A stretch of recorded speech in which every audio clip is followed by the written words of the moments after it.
महापुरुषों प्यार से कहिए ध निरंकार जी। डॉक्टर देशराज जी। पुरातन इतिहास इस बात का साक्षी है कि गुरु पीर पैगंबरों के अनेक गुरसिख हुए, परंतु उन्हीं गुरसिखों का नाम इतिहास में आया जिन्होंने निष्काम होकर समय के सदगुरु की सेवा की। संत निरंकारी मिशन में अनेकों ऐसे तपी त्यागी भक्त हुए जिन्होंने ना दिन देखा ना रात, ना अपने शरीर की परवाह की और ना ही परिवार की, बल्कि एक ही धुन में जिए कि सतगुरु के हुक्म का पालन करते हुए मिशन की सेवा कर पाएं। यूं तो सभी महापुरुषों का शरीर भी 5 तत्वों से निर्मित होता है, परंतु संत महापुरुष अपने गुणों व व्यवहारिक जीवन के कारण अपने शरीर की सीमा से ऊपर उठकर अमर पद को प्राप्त हो जाते हैं। अपने गुणों के कारण वे लोगों के दिलों में बस जाते हैं, जिससे उनके जीवन धर्म प्रेमियों के लिए प्रेरणा के स्रोत बन जाते हैं। ऐसे ही प्रेरक व परोपकारी महात्मा थे संत निरंकारी मंडल के प्रथम उप प्रधान डॉक्टर देशराज जी, जिनका समर्पित जीवन संतों महापुरुषों को गुरु भक्ति व परोपकार की सदैव प्रेरणा देता रहेगा। जन्म व शिक्षा। डॉक्टर देशराज जी का जन्म 10 जनवरी 1919 को अविभाजित भारत के गांव दानन खान, मोहल्ला मारफतियाँ, जिला जेहलम, अब पाकिस्तान में हुआ था। आपके पिता का नाम श्री भगत राम जी तथा माता का नाम श्रीमती गुणा देवी था। माता पिता दोनों धार्मिक प्रवृत्ति के थे। बालक देशराज जब मात्र 6 महीने के थे तभी आपकी माता जी की मृत्यु हो गई, परंतु पिता के धार्मिक संस्कारों का पूर्ण प्रभाव आपके जीवन में देखने को मिला। बचपन के इन खेल कूद के दिनों से ही आपकी रुचि धार्मिक क्रियाओं की ओर बढ़ने लगी। 5-6 वर्ष की आयु में ही आपने अपने पिताजी के साथ मंदिर जाना प्रारंभ कर दिया। आपके पिताजी सुबह 4 बजे उठकर पाठ पूजा करने बैठ जाते थे। उनके सामने बैठकर बालक देशराज भी आंखें बंद करके ध्यान लगाने का प्रयास करते, जिसे देखकर पिता भगत राम जी अचंभित रह जाते कि इस बाल्यावस्था में इस बालक की सुबह सुबह नींद कैसे खुल जाती है। उनके मन में भय पैदा होने लगा कि कहीं यह बालक बड़ा होने पर संसार से विरक्त होकर सन्यासी ना बन जाए। कभी कभी वह अपने बेटे को धर्म कर्म के कार्यों से रोकने के लिए सख्ती भी करते, परंतु देशराज जी को मंदिर जाना, भजन सुनना अच्छा लगता था। आपके पिताजी हनुमान चालीसा व गीता पढ़ते थे। बालक देशराज जी भी हनुमान जी की भांति भक्त बनना चाहते थे। उनकी हनुमान जी पर पूरी आस्था थी। कुछ समय के बाद आपके पिताजी का स्थानांतरण दानन खान गांव से सरगोथा हो गया। नई जगह पर भी धार्मिक कार्यक्रम ज्यों का त्यों चलने लगा। यहाँ देशराज जी का एक सहपाठी था आज्ञाराम, जो प्रभु प्राप्ति के लिए सन्यासी बन गया था। जैसी संगत वैसी रंगत के कथनानुसार नौजवान देशराज भी संसार को मोह माया का जाल समझने लगे और उनके मन में इस दुनिया के रचयिता को जानने की इच्छा जागृत हो उठी। धर्म के अगुओं से देशराज जी अपने मन की बात कहते, परंतु प्रभु के दर्शन की जगह उसे वह कर्म कांड का रास्ता ही दिखाते। आपकी आयु मात्र 14 वर्ष की थी जब आपके पिताजी भी परलोक सिधार गए। तब आप भी साधु बनने के बारे में सोचने लगे। आपने आज्ञाराम को घर छोड़कर हरिद्वार आने के लिए पत्र लिखा, जो आपके बड़े भाई मदन लाल जी के हाथ लग गया और आपके मन का यह भाव जान लिया। आपको आज्ञाराम के प्रभाव से दूर रहने के लिए वह आपको सरगोथा से पेशावर ले आए। पेशावर में आपकी रुचि व निर्णय बदलने के लिए आपको एक निपुण डॉक्टर के पास मेडिकल शिक्षा ग्रहण करने के लिए भेज दिया। आपके हृदय में सेवा का भाव तो पहले ही प्रबल था। आपने चिकित्सा विद्या की बारीकियां पूरी तन्मयता से सीखनी आरंभ कर दी। जन सेवा करके आपके मन को शांति मिलने लगी। ब्रह्म ज्ञान की दात। पेशावर के एक दुकानदार साईदास जी से आपकी जिज्ञासा छिपी ना रही। उन्होंने देशराज जी को शुभ संदेश दिया कि यहाँ एक पूर्ण ब्रह्मज्ञानी बाबा बूटा सिंह जी हैं।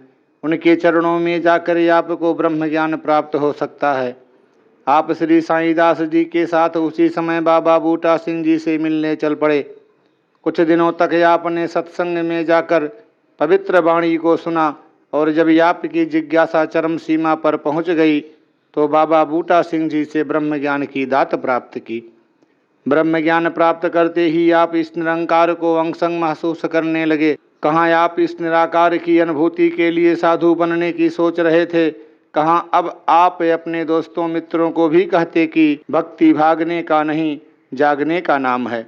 गृहस्थ व संसार की जिम्मेदारियों को निभाते हुए भी प्रभु का ध्यान किया जा सकता है। आपने स्वयं अपनी आनंदमय अवस्था के बारे में लिखा है, सोचा दे बिच सोचा डूबिया डिठा असगा सागर में, गागर दे बिच सागर पाया, बिच सागर दे गागर में, बेख के अखी गोले गांदा हाँ, बेख के अखी लेखरिया, पल पल उते दिन ते राती, संग प्रभु नु बेखरिया, अंग संग राम बिखाया मैनू, नाम देश भंडारी ने, निरंकार मिलाया दे, कहे अवता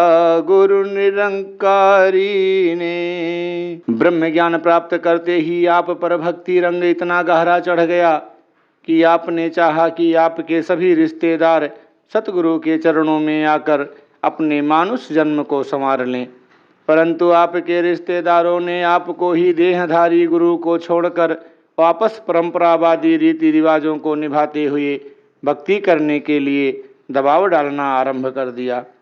आपको ब्रह्म ज्ञान बहुत मुश्किल से प्राप्त हुआ था, इसलिए आपने दुनिया की परवाह किए बिना सत्य मार्ग पर अडिग रहने की ठानी। कुछ समय के उपरांत तो आपके जीवन से नम्रता, प्रेम, सहनशीलता व मिलवर्तन के गुणों की झलक प्रत्यक्ष दिखाई देने लगी और फलतः आपके कई रिश्तेदार भी गुरु चरणों में आकर गुरसिखी जीवन जीने लगे। आपके ब्रह्म ज्ञान प्राप्त करने के कुछ समय बाद आपकी धर्म पत्नी ने भी ब्रह्म ज्ञान प्राप्त कर लिया। विभाजन के बाद आप भारत की राजधानी दिल्ली में आकर बस गए। पहाड़गंज में प्रातः व सायंकाल सत्संग आदरणीय गोपाल सिंह जी प्रेमी के घर होता था। आपकी सत्संग के प्रति लगन इतनी गहरी थी कि गर्मी हो या सर्दी, आंधी हो या वर्षा, आप समय पर सत्संग में पहुंच जाते। मिशन बढ़ता गया। सत्य के साथ जुड़ने वाले संत महापुरुष दूर दूर क्षेत्रों से सतगुरु के दर्शन करने हेतु पहाड़गंज पहुंचने लगे तो प्रेमी जी का घर सत्संग के लिए बहुत छोटा पड़ गया। शहंशाह जी का संकेत मिलते ही आपने अपने अन्य साथियों को साथ लेकर कोई खुला स्थान ढूंढना आरंभ कर दिया। आपकी मेहनत व सतगुरु के आशीर्वाद से मिशन को सरकार की ओर से एक प्लाट मिल गया। इस प्लाट में एक छप्पर डाला गया जहां कुछ व्यवसाय सिखाने के साथ साथ बच्चों का स्कूल खोला गया और सत्संग होने लगा। उस समय पाकिस्तान से आए हुए महापुरुषों के पास ना तो दुनियावी धन दौलत थी और ना ही कोई साधन। उनके पास था तो केवल अपने सतगुरु पर अडिग विश्वास और निरंकार पर आस्था कि यह सर्वशक्तिमान समर्थ है, सब कुछ सही करने वाला भी यही है। सत्संग के समय आप अपना औषधालय बंद कर देते और नाम रूपी कमाई की ओर चल पड़ते। व्यवसाय। देशराज जी जब पाकिस्तान से दिल्ली आए तो दुकान खोलने व दवाइयों के लिए भी पैसे नहीं थे। एक दिन शहंशाह जी के चरणों में विनती की कि दुकान तो मिल रही है परंतु दवाइयों के लिए पूंजी का इंतजाम नहीं हो पा रहा। आपकी विनती सुनकर सहज में ही वचन आ गया, डॉक्टर साहब घबराओ नहीं, निरंकार रहमत करेगा, सब इंतजाम हो जाएगा। जो भी मरीज आपके पास आएगा उसे आप निरंकार का ध्यान करके जो दवाई दोगे उससे ही तंदुरुस्ती मिल जाएगी। पूंजी भले ही कम हो परंतु शोहरत अधिक मिलेगी। गुरु के वचन के आगे आप नतमस्तक हो गए और सतगुरु के यह वचन उन्हें जीवन भर काम और शोहरत बख्शते रहे। देशराज जी ने भले ही मेडिकल की बड़ी बड़ी डिग्रियां ना प्राप्त की हों परंतु आपकी दवाइयों आशीर्वाद से हर मरीज स्वस्थ अवश्य हो जाता था। आप सुमिरन करके दवाई देते थे जिस कारण रोगी जल्द ही आरोग्यता को प्राप्त होकर अन्य रोगियों को भी आपके पास भेज देते थे। मिशन की जिम्मेदारियों को निभाने के साथ साथ आपने अपने नबी करीम स्थित औषधालय में रोगियों की सेवा का कार्य भी निरंतर जारी रखा। रोगियों का भी आप पर इतना विश्वास था कि वे किसी रोग विशेषज्ञ के पास जाने की बजाय आपके पास आकर रोग का निवारण करते। आपने हल्फिया बयान देते हुए लिखा है, ऐसे मैथों रीति चलाई चरणामृत बत वर्ताणे दी, ऐसे आप दवाई दित्ती सबे रोग गंवाणे दी। सब रोगां दा दारू दरमन, ऐसे दी है हाथी कैद, आपे सेहत बख्शे दाता लोकी आखण मैनू बैद। कुल रोगां दी इक दवा, ऐसे दाना चरणामृत आए, मुर्दे दे जो फेरे सा, ऐसे दाना चरणामृत आए। लक्का रोदें फेर हसाए, ऐसे दाना चरणामृत आए, कैया दे रोग गवाए, ऐसे दाना चरणामृत है। चरणामृत चरणामृत नहीं है, चरणामृत संजीवन ये, देश अवतार दे चरणामृत बिच, लुकिया बैठा जीवन ये, लुकिया बैठा जीवन ये। परिवार, जब आप युवा अवस्था में पहुँचे तो आपका विवाह पेशावर के श्री लालचंद आनंद व पार्वती जी की सुपुत्री राम चमेली जी से हो गया, जो श्री देशराज जी की भांति ही सनातन धर्मी थीं। इस प्रकार उनका धर्म प्रेम ज्यों का त्यों बना रहा। आपके परिवार में 2 बेटियां कांता जी एवं सुशील जी और एक बेटा सुभाष जी हैं, जो पूर्णतया सतगुरु के चरणों में समर्पित होकर जीवन जी रहे हैं। आपकी बड़ी बेटी कांता जी की शादी श्री लाजपत राय आनंद जी के सुपुत्र श्री राजेश आनंद जी से हुई, जो आनंद परिवार का अंग बनकर अब मुंबई में सत्संग व सेवा में सक्रिय हैं। और छोटी बेटी सुशील जी अमृतसर के पूर्व संयोजक श्री हरिराम सेठी जी के सुपुत्र प्रोफेसर राज सेठी जी की अर्धांगिनी बनकर सत्संग का अभिन्न अंग बनी हुई हैं।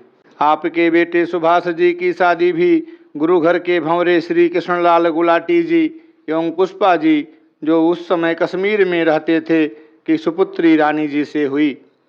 आपने अपनी बहू को सदैव बेटी माना और उसे पूरा मान सत्कार दिया। आपकी पत्नी राम चमेली जी एवं बहू रानी जी मिलकर घर आए हर संत की सेवा करके खुशी प्राप्त करती। आपका बेटा सुभाष एवं उसका परिवार निरंकारी कॉलोनी दिल्ली में ही रहकर सतगुरु के आशीर्वादों का पात्र बना हुआ है। यह आपकी भक्ति का ही परिणाम है कि आपके सभी नातिने पोते पोतियां गुरु चरणों से जुड़े हुए हैं और आपने सेवा की जो रेखा खींची उसको और आगे बढ़ाते चले जा रहे हैं। अडिग विश्वास। डॉक्टर देशराज जी का समर्पण भाव ऐसा प्रबल था कि सतगुरु बाबा जी ने उन्हें जो भी कार्य सौंपा उसे करने में आपने रत्ती भर भी संकोच नहीं किया तथा पूरे प्राणपण से उस सेवा में जुट गए। चरणामृत पर आपकी आस्था प्रबल थी और हर एक को इसकी महिमा अनेक प्रमाण देकर समझाते थे। चरणामृत के महत्व को समझाते हुए आप कहते कि यह सब रोगों की अचूक औषधि है। चरणामृत आपके लिए जीवन धारा बन चुका था। आपके घर में पहले 2 लड़कियां थीं। आपकी बड़ी बेटी कांता ने एक दिन शहंशाह जी के चरणों में अरदास की कि हमें भाई चाहिए। शहंशाह जी ने वरदान देते हुए फरमाया, अपनी माता जी को कहो हर रोज चरणामृत पिया करें।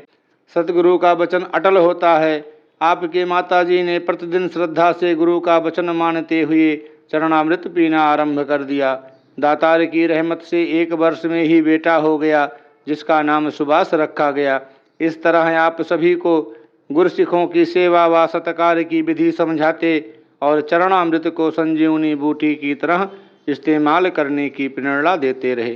कार्यकारिणी में उप प्रधान की सेवा।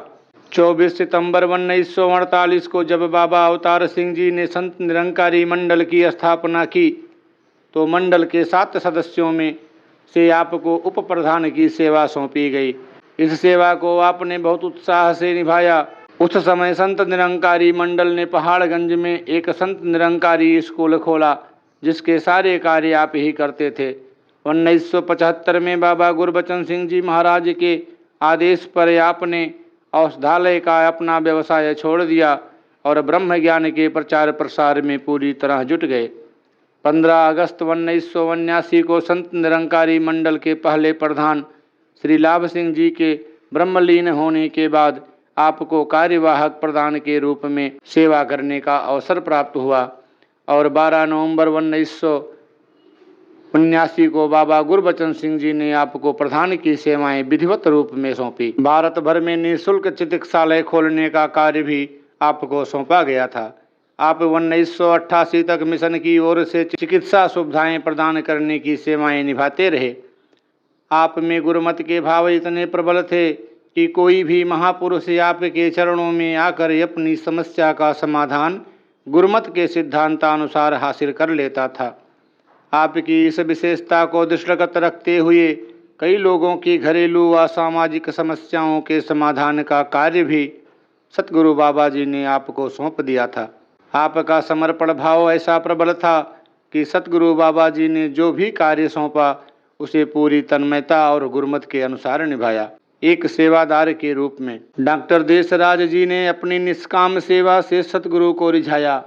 आप उन गुरसिखों में से थे जो यदि गुरु रात को दिन का समय कहे तो बिना किंतु परंतु के सतवचन कह देते। ब्रह्म ज्ञान की दात प्राप्त होने के पश्चात तो आपको दिन रात सेवा का ही ध्यान रहता था। धन की चाहे कमी थी परंतु यथा योग्य धन की सेवा करने में कभी कमी नहीं आने दी। भारत के विभाजन के कारण सभी संत महापुरुष अपनी धन संपत्ति सब कुछ पाकिस्तान में छोड़कर भारत पहुँचे थे। यही कारण था कि शहंशाह जी को भारत में सत्य संदेश फैलाने के लिए बहुत कठिनाइयों का सामना करना पड़ा। कभी तीसरे दर्जे की गाड़ियां, कभी टूटी फूटी बसें और कभी तांगे, रिक्शे व बैलगाड़ियों की सवारी भी करनी पड़ती थी। 1948 में जब संत निरंकारी मंडल बना तो कार्यकारिणी के सभी सदस्यों ने महसूस किया कि इतने बड़े देश में प्रचार प्रसार हेतु शहंशाह जी के पास एक कार होनी ही चाहिए ताकि उनका अमूल्य समय सफर में नष्ट ना हो। सभी महापुरुषों ने इस सेवा में योगदान डाला। आपके पास नगद पैसे नहीं थे। आपने अपनी पत्नी को संकेत किया तो उन्होंने भी मुस्कुराते हुए जो गहने पहने हुए थे सेवा में भेंट कर दिए। इस प्रकार सदैव आपका ध्यान बढ़ चढ़कर सेवा में भाग लेने का बना रहता। सेवा आपका स्वभाव बन चुका था। आप अपने व्यवसाय में भी प्रसिद्धि प्राप्त कर चुके थे। जब भी कोई मरीज आया, ना दिन देखा ना रात, उसको दवाइयाँ देना आप अपना कर्तव्य मानते थे। एक बार संगत से देर रात को घर वापस आने के कारण लगभग 12 बजे सोए ही थे कि किसी मरीज ने दरवाज़ा खटखटाया। आपने एक अनाथ बच्चे को बाप का प्यार देकर अपनी दुकान पर रखा हुआ था और उसे मेडिकल की शिक्षा भी दी थी। इस बच्चे का नाम देवराज था। देवराज ने उस मरीज को यह कहकर वापस कर दिया कि सुबह आना, अब डॉक्टर साहब सो रहे हैं। वह मरीज वापस लौट गया पर देवराज की आवाज़ सुनकर आपकी नींद खुल गई और आपने देवराज से पूछा कि कौन आया था। जब उन्होंने सारी बात बताई तो उसे कहा कि उस मरीज को वापस बुलाओ। आपने उस मरीज को देखा और उसे दवाई देकर भेजा और देवराज को समझाया कि उस मरीज के स्थान पर यदि खुद को रखते तो आप उसे कभी वापस ना लौटाते। उसको पीड़ा अब हो रही है, तभी वह आधी रात को आया है और आप उसका दर्द महसूस नहीं कर रहे। एक डॉक्टर और एक गुरसिख होने के नाते आप दूसरों की पीड़ा को यदि महसूस करोगे तो निरंकार आपको पता नहीं कितनी पीड़ा सहन करने से बचाएगा। इस प्रकार आप सदैव मीठी भाषा बोलकर प्रेम पूर्वक व्यवहार करके लोगों का दिल जीत लेते थे। गुरसिखों की सेवा। डॉक्टर देशराज जी प्रबंधकों की उस पीढ़ी का प्रतिनिधित्व करते थे जो गुरसिख पहले थे, प्रबंधक बाद में। संत निरंकारी मंडल की पहली कार्यकारिणी समिति के वे अंतिम सदस्य थे जिनकी सेवाएं इतने लंबे समय तक मिशन को प्राप्त हुईं। उनसे जब भी कोई मिलता था वे हंसते हुए उसका स्वागत करते थे। किसी को भी नहीं लगता था कि वह इतने बड़े अधिकारी से मिल रहा है। डॉक्टर देशराज जी ने सतगुरु बाबा बूटा सिंह जी के समय से ही गुरसिख पूजता के सिद्धांत को ग्रहण कर लिया था।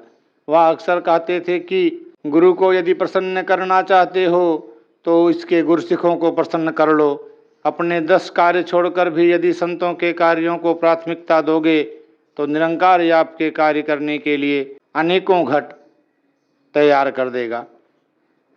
डॉक्टर देसराज जी ने अपने कर्म से गुरुमत की सिखलाई दी।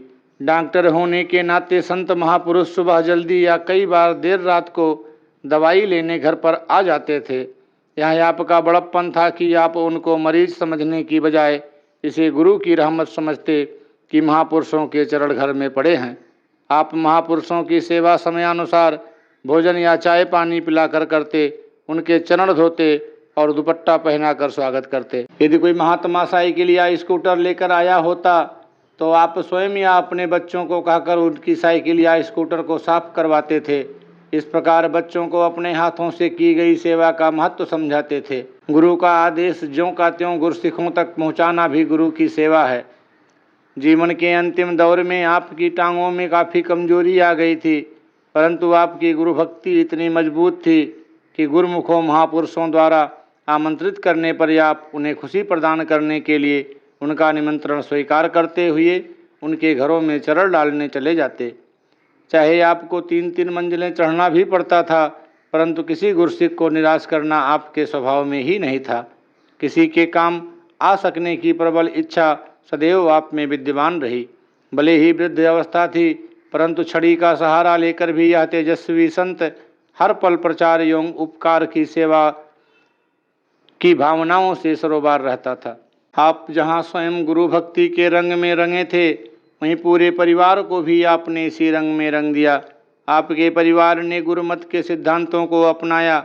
ज्ञान लेने के पश्चात अपनी पत्नी को कहने लगे कि आपने लोगों के पीछे नहीं बल्कि अपने गुरु के वचनों के पीछे चलना है।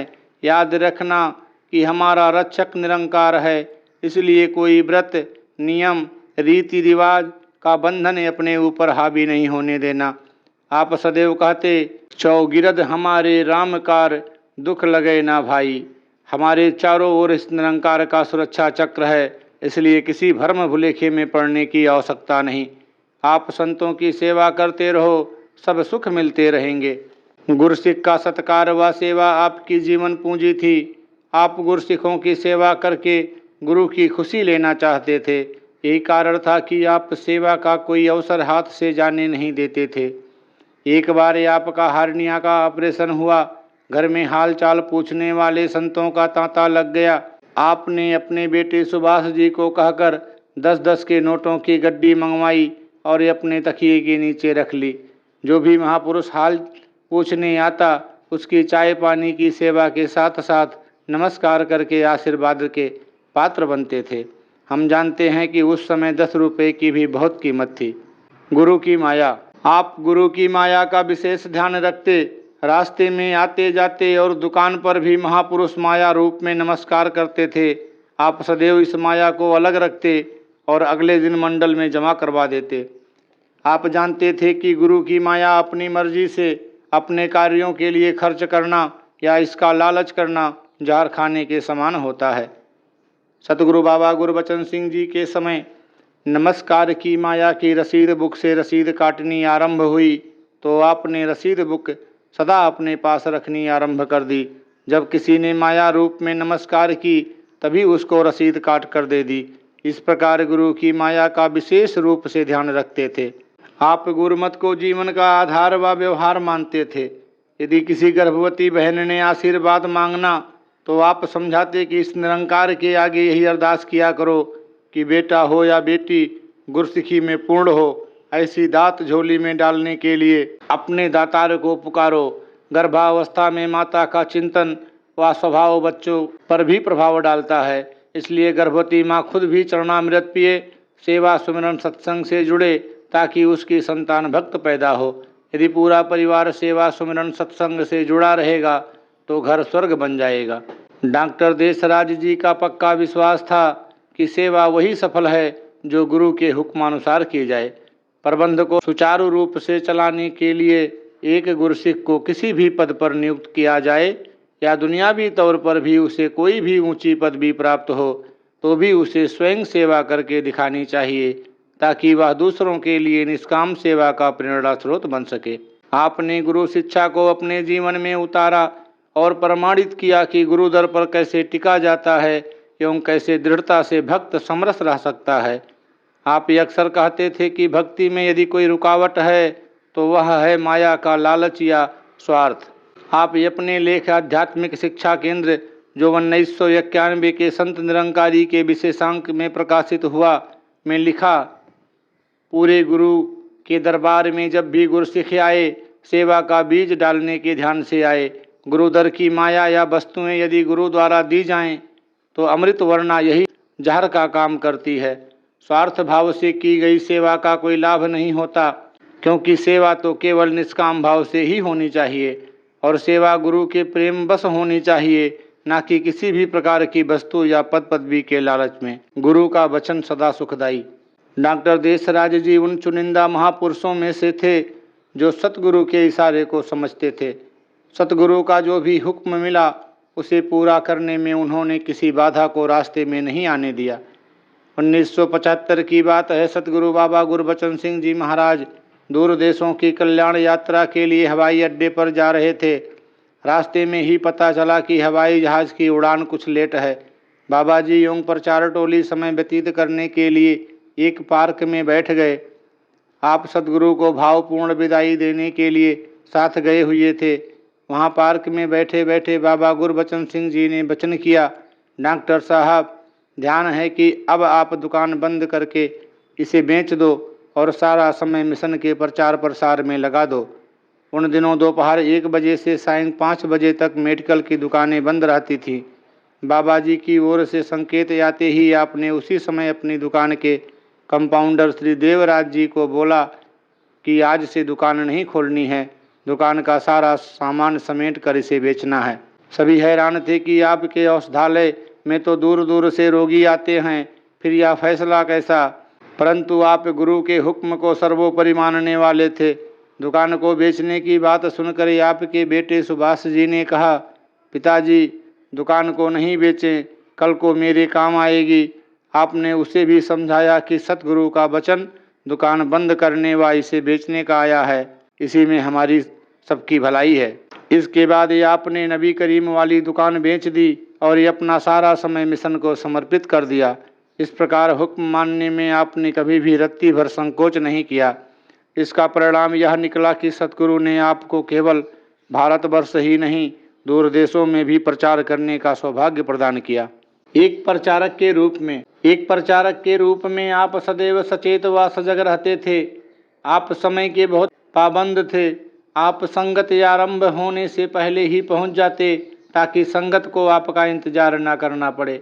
आप कहते थे कि संगतें गुरु का इंतजार करें, अच्छा लगता है, परंतु गुरसिख तो सेवक होता है, संगत मालिक का रूप होती है, सेवक को समय का पाबंद होना चाहिए। डॉक्टर साहब जिस भी जिज्ञासु को ब्रह्म ज्ञान की प्रेरणा देते और उसकी प्रार्थना पर उसे ब्रह्म ज्ञान का दात प्रदान करते, उसको संगत के साथ जोड़ना भी अपना कर्तव्य समझते थे। नए ज्ञानवान महापुरुषों की निरंकार पर आस्था बनाने के लिए उनके लिए समय निकालते, ज्ञान गोष्ठी करते, अपने पास से किराया आदि खर्च करके उन्हें सत्संग में ले जाते और जब तक उनका विश्वास दृढ़ ना हो जाए तब तक उनके लिए हर संभव प्रयास करते रहते। आप नए जुड़े गुरसिखों को सभी भ्रम भुलेखों से ऊपर उठकर केवल निरंकार एवं सतगुरु पर आस्था टिकाने के लिए प्रयत्नशील रहते। एक बार की बात है, किसी दंपत्ति ने ज्ञान की दात प्राप्त की और सेवा सत्संग में जाने का प्रयास करने लगे।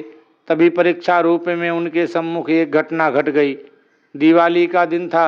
इस दंपत्ति के घर जो मिठाई के डिब्बे पड़े थे, सुबह उठकर देखा तो उन पर खून के निशान थे। वह घबराकर डॉक्टर साहब के पास आए। डॉक्टर साहब उसी समय उनके साथ उनके घर चल पड़े। उनके पूरे घर में चरण डाले, सुमिरन किया और चरणामृत मिठाई के डिब्बों पर घर में छिड़का और उन्हें हौसला दिया कि ब्रह्मज्ञानी किसी भ्रम में नहीं पड़ते, हमारा रक्षक निरंकार है, किसी की बुरी नीयत से आपका कुछ बिगड़ नहीं सकता। आपने अपना यकीन केवल सतगुरु और निरंकार पर ही रखना है। इस तरह उनका भ्रम तोड़ने के लिए आपने मिठाई का डिब्बा खोला, पहले मिठाई अपने मुंह में डाली और फिर उन्हें खिलाई। इस प्रकार वे गुरसिख दुविधा से बच गए। कुछ दिनों पश्चात ही जिसने यह गलत कार्य किया था वह खुद ही उनके घर आकर क्षमा मांगते हुए कहने लगा कि सचमुच आपका गुरु पूरा है, दुनिया की कोई बड़ी से बड़ी ताकत भी आपका कुछ नहीं बिगाड़ सकती। इस प्रकार ये आप गुरसिखों को निर्भय होकर जीवन जीने की कला सिखाते रहते थे। आपने देश के विभिन्न भागों में जाकर मिशन का सत्य संदेश दिया। 1971 में सतगुरु बाबा गुरबचन सिंह जी के साथ श्री राम शरण जी, चाचा प्रताप सिंह जी, मुख्य शिक्षक संत निरंकारी सेवा दल, महान प्रचारक व कवि जोगिंदर सिंह कमल, कृष्णलाल जौहर एवं हरचरण सिंह जी के साथ आपको इंग्लैंड और यूरोप के कई देशों की यात्रा करने का सौभाग्य मिला। एक लेखक के रूप में डॉक्टर देशराज जी एक सुलझे हुए एवं सजग गुरुमुख थे। गुरसिखी के बारीक से बारीक रहस्यों को स्वयं समझते और अन्य महापुरुषों को समझाते। उनके कई लेख संत निरंकारी पत्रिका में समय समय पर प्रकाशित होते रहे। इन लेखों से ही आपकी गुरमत भरी सोच का पता चलता है। आप ये अपने लेख महापुरुष में समझाते हैं, नाम स्मरण सत्यतः विशेष है, परंतु नाम स्मरण कैसे हो। केवल नाम के रटने से किसी मनुष्य की गति नहीं हो सकती। केवल संत महात्मा ही जानते हैं कि जो नाम पूर्ण गुरु उपदेश के रूप में दे दे वही नाम स्मरण योग्य है, परंतु सामान्य जन इसे समझने में असमर्थ हैं। जब तक गुरु नाम के भेद को ना समझा दे, बिना भेद समझे ना यह रहस्य जाना जा सकता है और ना ही मन एकाग्र हो सकता है। अपने लेख संत महिमा जो संत निरंकारी पत्रिका में प्रकाशित हैं, आप लिखते हैं, धर्म का अर्थ सरल सीधी भाषा में प्रेम से पार ब्रह्म सर्वव्यापी प्रभु को पहचानना है। दूसरी बात यह है कि असली धर्म मानने वाले व्यक्ति के लिए यह सारा संसार ईश्वरमय है। उसके प्रेम का क्षेत्र उसके परिवार या जाति बिरादरी अथवा किसी संप्रदाय तक सीमित नहीं होता। वह तो सब में ईश्वर का रूप देखता है। छुआछूत का उसके लिए प्रश्न ही नहीं रहता। वह सबको समभाव से देखता है। ऊंच नीच की कल्पना के लिए उसके मन में स्थान नहीं होता। वह किसी को कष्ट पहुंचा ही नहीं सकता, क्योंकि दूसरों का कष्ट उसका अपना कष्ट होता है। वह अत्याचार अहंकार कामी जनों से मानवता की रक्षा करता है। उसके हृदय में स्व अथवा अहम शब्द तो होते ही नहीं, अतः निहंकार हो और निष्काम भावना से वह अपने आप को समाज का एक अंग मानता है। संत त्रिकालदर्शी होते हैं। उनकी वाणी में ओज होता है। उनके लिए कुछ असंभव नहीं, कुछ असाध्य नहीं, क्योंकि उनके ज्ञान के द्वारा समाज की बुद्धि शुद्ध होती है, मन की मैल उतरती है। अपने लेख सत्य में आप लिखते हैं, मानो आदिकाल से सत्यम शिवम सुंदरम का पुजारी रहा है। जब तक वह सत्य को नहीं अपनाएगा तब तक वह शिवम अर्थात कल्याण को प्राप्त नहीं होगा, और जब तक सत्यम शिवम द्वारा अपना कल्याण करते हुए जन कल्याण के लिए प्रेरक नहीं होता, तब तक वह सुंदरतम पार ब्रह्म परमात्मा की प्राप्ति नहीं कर पाता है। प्रत्येक प्राणी सत्य पर निर्भर है, अर्थात ईश्वर की सृष्टि का प्रथम सूत्रपात सत्य से है। सत्य के आधार पर सूर्य तप रहा है। सत्य के आश्रय से ही पृथ्वी टिकी हुई है। सत्य पर ही सारा ब्रह्मांड निर्भर है। केवल मात्र सत्य को कोई भी व्यक्ति जीवन में अपना ले, उसे संसार के सुख ऐश्वर्य क्षणभंगुर प्रतीत होते हैं, क्योंकि सत्य प्रियता एक ऐसी शक्ति है जिसके सम्मुख ये माया की शक्तियाँ कभी भी टिक नहीं सकती। तभी कहा भी है, सांच बराबर तपे नहीं, झूठ बराबर पा, जाके हृदय सांच है, ताके हृदय आ। मनुष्य चार कारणों से झूठ बोलता है, भय, लोभ, क्रोध व मान। इस प्रकार आप अपनी वाणी के साथ साथ ही अपनी लेखनी द्वारा भी सत्य संदेश जनमानस तक पहुंचाने का प्रयास करते रहे। अपने लेख भक्ति में आपने भक्ति जैसे सूक्ष्म विषय का भी बड़ी सरलता से वर्णन किया है। आप समझाते हैं कि भक्ति धर्म का एक मुख्य अंग है, और जो व्यक्ति कर्म में विश्वास रखता है वह स्वतः ही भक्ति भावना की मनोवृत्ति रखने वाला हो जाता है।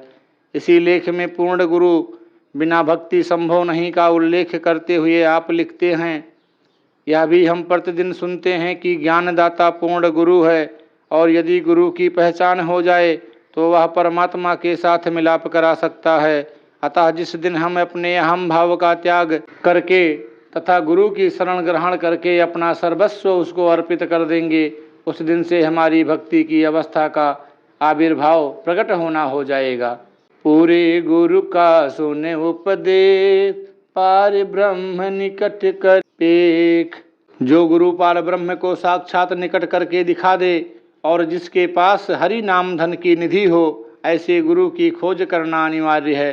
फिर गुरु की अनुकंपा से मनुष्य अपने आप को समझकर भक्ति की वास्तविक महत्ता की सूझबूझ हासिल कर सकता है। यह ज्ञान से संभव है कि भक्ति किसकी और किस रूप में करनी उचित है। आप 1985 का संत निरंकारी का विशेषांक संत प्रकाशित हुआ। संत विषय पर डॉक्टर देशराज जी के विचार जानने के लिए आपसे संत निरंकारी पंजाबी व हिंदी के संपादक श्री मान सिंह मान एवं श्री भूपेंद्र बेकल जी ने मुलाकात की, जो अगस्त विशेषांक में प्रकाशित हुई। इसमें से कुछ अंश यहाँ प्रस्तुत किए जा रहे हैं ताकि संत के जीवन का व्यवहारिक पक्ष पाठकों के सामने लाया जा सके। प्रश्न: डॉक्टर साहब, आप इस संत निरंकारी मिशन के प्रधान हैं, आपके विचार से संत किसे कहा जा सकता है? डॉक्टर देशराज जी ने बताया, खाते पीते पहनते जिसे कभी परमात्मा नहीं भूलता, जो हर पल हर क्षण निरंकार प्रभु को याद रखता है, अपने साथ जानता है, वही संत है। प्रश्न: एक संत का अपने घर में व्यवहार कैसा होना चाहिए? डॉक्टर साहब, संत से यह उम्मीद की जाती है कि वह अपने परिवार के हर सदस्य को प्रभु का रूप समझे और ये अपने किरदार से हरेक को प्रभु का भक्त बनाए। प्रश्न: यदि बुजुर्ग के भरसक प्रयत्नों व प्रेरणा के बावजूद उसके आदेशानुसार परिवार के बच्चे संत मार्ग ना अपनाएं तो उसकी जिम्मेदारी किस पर होगी? डॉक्टर देशराज जी ने कहा कि पूरा सतगुरु क्या करे, जे सिक्खन में चूक के अनुसार ईश्वर भक्तों ने तो अपना कर्तव्य ही निभाना है। आगे जो व्यक्ति जैसा मार्ग अपनाएंगे उनके परिणाम स्वयं उनके सामने आएंगे। प्रश्न: समाज के बदलते मूल्यों और भौतिक रुचियों के कारण संत को आज के समाज में कैसे विचरना चाहिए? डॉक्टर देशराज जी ने बताया, संत अपनी समदृष्टि कायम रखें, दूसरे की ओर ना देखें। प्रश्न: संत में ज्ञान का होना आवश्यक है या सद्व्यवहार का? डॉक्टर देशराज जी ने बताया, ज्ञान के बगैर सद्व्यवहार आ ही नहीं सकता। ज्ञान और सद्व्यवहार दोनों जरूरी हैं। प्रश्न: अगर ज्ञानवान होने के बावजूद किसी में सद्व्यवहार नहीं हो तो क्या यह समझना उचित है कि उसने ज्ञान ग्रहण ही नहीं किया? डॉक्टर देशराज जी ने कहा, ज्ञान के बाद यह जरूरी है कि ज्ञानी संत सद्गुरु के चरणों में पहुंचता रहे, सत्संग करता रहे एवं यथाशक्ति सेवा करने से कभी संकोच ना करे। फिर इस तरह की शंका उत्पन्न होने का प्रश्न ही नहीं रहता, जीवन स्वयं समरता चला जाता है। प्रश्न: क्या संत को इच्छा न होने के बावजूद या स्वयं को मुश्किल में डालकर भी सेवा करनी चाहिए? डॉक्टर देशराज जी ने फरमाया, जो सेवा संत को मुश्किल में डाले वह सेवा नहीं होती है। सेवा से खुशी प्राप्त होती है। तंगदस्ती, माया की कमी व्यक्ति को तंग नहीं करती, तंगदिली दिल का छोटा होना तंग करती है। प्रश्न: हर व्यक्ति सोचता है कि उसका जीवन संतों जैसा बन जाए, पर इसका क्या कोई मापदंड भी है? डॉक्टर देशराज जी ने फरमाया, यह शंका संत को होनी ही नहीं चाहिए। संत जीवन बनाने की बात नहीं कहता, संत जीवन तो सहज बनता जाता है। ईश्वर की इच्छा में रहना ही जीवन बन जाने की निशानी है। प्रश्न: अगर कहीं यह नजर आए कि फला संत की कथनी करनी में अंतर है तो देखने वाले को क्या करना चाहिए? डॉक्टर देशराज जी ने फरमाया, सतगुरु के बगैर किसी अन्य को यह देखने का अधिकार नहीं। संत को चाहिए कि वह हर एक के गुण देखे, अवगुणों की ओर न जाए। प्रश्न: कभी कभी संत दूसरे संतों द्वारा कही बातें आकर सतगुरु को सुनाते हैं ताकि उनके विरुद्ध कोई कार्रवाई की जाए, क्या यह उचित है? डॉक्टर देशराज जी ने फरमाया, यह शिकायत है। शिकायत करने वाला काम संतों का नहीं, सतगुरु से सदा आशीर्वाद लेनी होती है। सतगुरु को अंतर्यामी मानने वाला शिकायत कर ही नहीं सकता। यह काम संतों को शोभा नहीं देता। संत जब सतगुरु के पास जाते हैं सबके लिए आशीर्वादों की ही कामना करते हैं। प्रश्न: ब्रह्मलीन प्रधान लाभ सिंह जी कहा करते थे कि ज्ञानी होए सो चेतन होए, इस बारे में आपका क्या विचार है? डॉक्टर देशराज जी ने फरमाया, संत के लिए समाज में दूसरे लोगों से अधिक चेतन होना आवश्यक है। उसकी सभी पारिवारिक सामाजिक मर्यादाओं के प्रति सतर्कता बनी रहे, क्योंकि एक अच्छे समाज का निर्माण भी संत ही करते हैं। प्रश्न, क्या एक अच्छा प्रबंधक एक अच्छा संत भी हो सकता है? डॉक्टर देशराज जी ने फरमाया, यह सतगुरु की रहमत का सौदा है। सतगुरु सर्वसमर्थ होता है, सतगुरु कृपा करे तो क्या नहीं हो सकता। प्रश्न, ब्याह शादियों में जात बिरादरी ऊंच नीच को देखने का रिवाज आज भी प्रचलित है, इस बारे में आपका दृष्टिकोण क्या है? संत ऐसे अवसर पर किस दृष्टि से देखें? डॉक्टर देशराज जी ने फरमाया, संत की कोई जात पात नहीं होती। ऐसे मौकों पर जाति पाति ऊंच नीच देखने की जरूरत नहीं होती, बल्कि वर वधू के उचित जोड़ के लिए सामाजिक योग्यताओं का ध्यान रखना जरूरी होता है। प्रश्न, हम देखते हैं कि भिन्न भिन्न वेशधारी संत नीले पीले या गेरुए वस्त्र पहनते हैं। इसी तरह विशेषकर निरंकारी प्रचारक सफ़ेद वस्त्र पहनते हैं। क्या ये सफ़ेद वस्त्र भी उसी तरह का एक भेष नहीं बन गए? डॉक्टर देशराज जी ने फरमाया, संत के लिए किसी विशेष पहरावे की कोई बंदिश नहीं होती। खाने पीने पहनने पर ऐतराज करना संत के लिए ठीक नहीं। अगर किसी अन्य रंग के वस्त्र पहनने मात्र से कोई संत नहीं बनता, तो सफ़ेद वस्त्र पहनने से भी संत होने का कोई लाइसेंस नहीं। मेरे निजी विचार में यदि कोई किसी परंपरा के कारण किसी विशेष रंग के वस्त्र पहनना जरूरी समझता है तो यह भ्रम ही है। प्रश्न, प्रधान जी, जब आप कोई आदेश देते हैं और किसी कारण से उस पर अमल नहीं हो पाता तो आप क्या करते हैं? डॉक्टर देशराज जी ने फरमाया, यह संतों का प्रबंध है जो एक दूसरे की बात मानकर चलता है। यदि किसी कारण से मेरी कोई बात नहीं मानी जा सकती तो मैं खामोश हो जाता हूँ और आगे का कार्य निरंकार प्रभु पर छोड़ देता हूँ। प्रश्न, मंडल के विधान के अनुसार आपको अनेक शक्तियाँ प्राप्त हैं।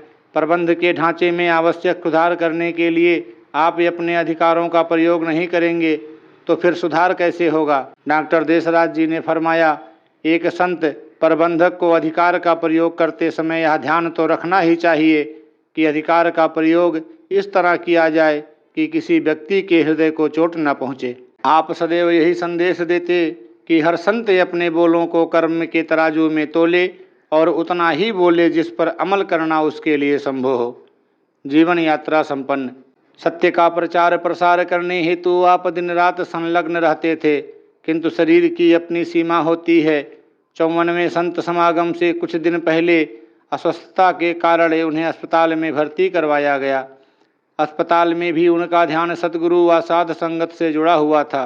गुरुचरणों में जुड़े जुड़े ही 18 नवंबर 2001 को प्रातः 3:40 पर आप ब्रह्मलीन हो गए।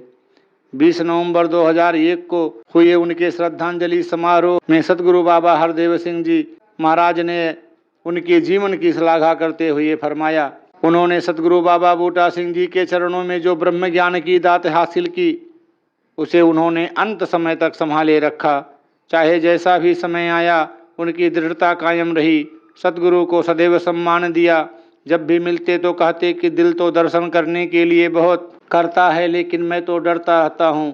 ऐसा भक्ति भाव वाला जीवन जीने वाले प्रेरणा के स्रोत, प्रेरणा के कारण होते हैं। वे सेवा में कभी भी आनाकानी नहीं करते थे।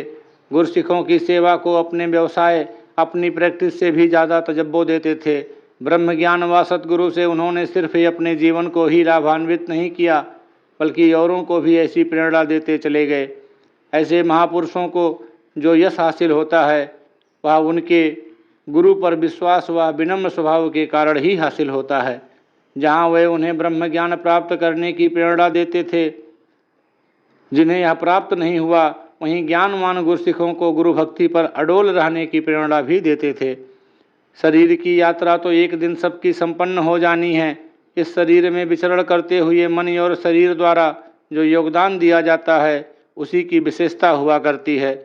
जो शरीर परोपकार, सेवा व मानव हित के कार्य में लगे रहते हैं, क्षणभंगुर होने के बावजूद उन शरीरों की महत्ता हुआ करती है।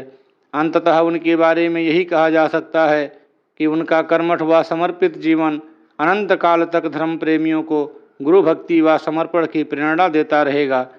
कहना पड़ेगा कि डॉक्टर साहब केवल शरीर की आरोग्यता के लिए ही औषधि नहीं देते थे, बल्कि ब्रह्म ज्ञान के द्वारा मन, बुद्धि व जीव व आत्मा को भी स्वस्थ रखने की युक्ति समझाते रहे। आप सदैव यही प्रार्थना करते थे, जद तक घट बिच श्वास ने बाकी, तेरे दरदा बरदा रहा, जिहड़ी भी तू सेवा बख्शे, हंस हंस के मैं करदा रहा।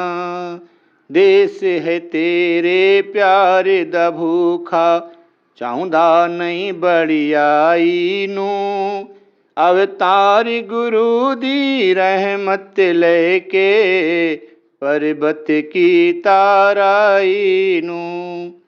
ऐसे परोपकारी संतों के बारे में ही अवतार वाणी में शहंशाह जी फरमाते हैं, गुर सिख गुर दी अख नल बेखे, गुर दे कन नल सुणदाए, गुर सिख ज्ञान सरोवर बिचों, हीरे मोती चुणदाए। धन निरंकार जी।